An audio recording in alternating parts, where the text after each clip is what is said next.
Liftoff. We have a liftoff. 5, 4, 3, 2, 1.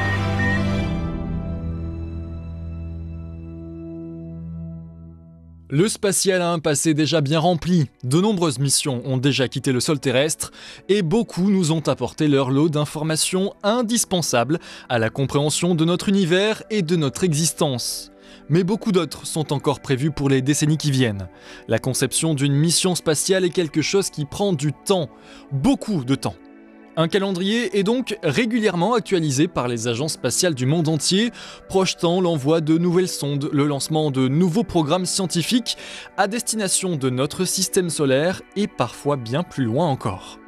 Si aborder les missions passées nous permet de nous satisfaire des résultats obtenus, parler de celles à venir nous force à espérer de nouvelles découvertes. Prévue pour décoller en 2023, la mission d'exploration JUICE ira étudier les lunes glacées de Jupiter.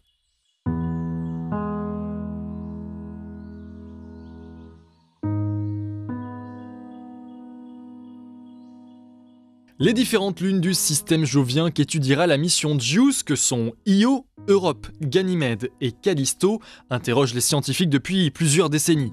Si Io impressionne par l'énorme quantité de volcans à sa surface, ses voisines nous intriguent notamment par la présence soupçonnée d'immenses océans d'eau sous leur épaisse couche de glace. La présence d'eau sur un corps céleste a toujours été associée à la présence probable de vie. La mission JUICE se concentrera donc sur cette recherche de vie et tentera de répondre à ces quelques questions fondamentales. Comment l'environnement si complexe de Jupiter a-t-il façonné ces lunes? Ou encore, pourrait-il y avoir ou a-t-il déjà existé de la vie dans le système de Jupiter? Avant de répondre à ces quelques questions, la sonde devra effectuer un très long voyage.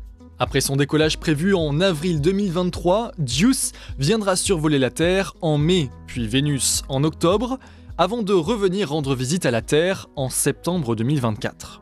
Elle survolera ensuite Mars en février 2025 et une nouvelle fois la Terre en novembre 2026. Alors projeté au plus loin de notre système solaire, le satellite croisera enfin l'orbite de Jupiter et survolera Ganymède pour la toute première fois en octobre 2029. C'est seulement après ce survol que la sonde pourra enfin s'insérer en orbite autour de Jupiter. Un voyage de plus de 8 ans pour une mission qui ne fait que commencer.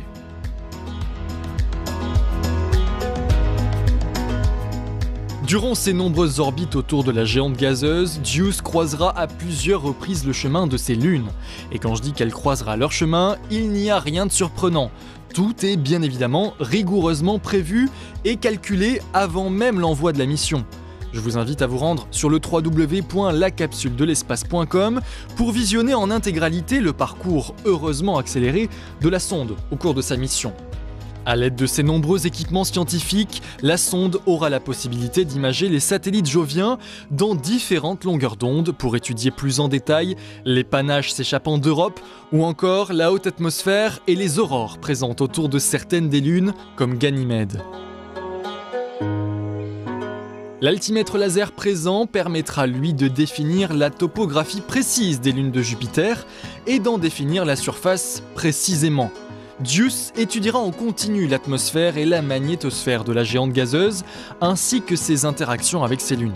Au cours de sa mission, la sonde visitera les satellites joviens à tour de rôle, à commencer par Callisto, objet du système solaire qui comporte le plus de cratères. JUICE tentera ensuite de mesurer pour la première fois l'épaisseur de la couche glacée d'Europe et étudiera les sites susceptibles d'accueillir une future mission d'exploration sur son sol. Après de nombreuses orbites autour de la géante gazeuse, à l'horizon 2032, le satellite se placera en orbite autour de Ganymède. Il y observera sa surface, également glacée, et étudiera l'océan qui semble s'y cacher juste en dessous. La conception du satellite a été confiée à Airbus Defence and Space, l'une des 3 divisions du groupe Airbus. Assemblé à Toulouse, en France, l'orbiteur a pu être admiré par de nombreux journalistes sur invitation de l'Agence spatiale européenne.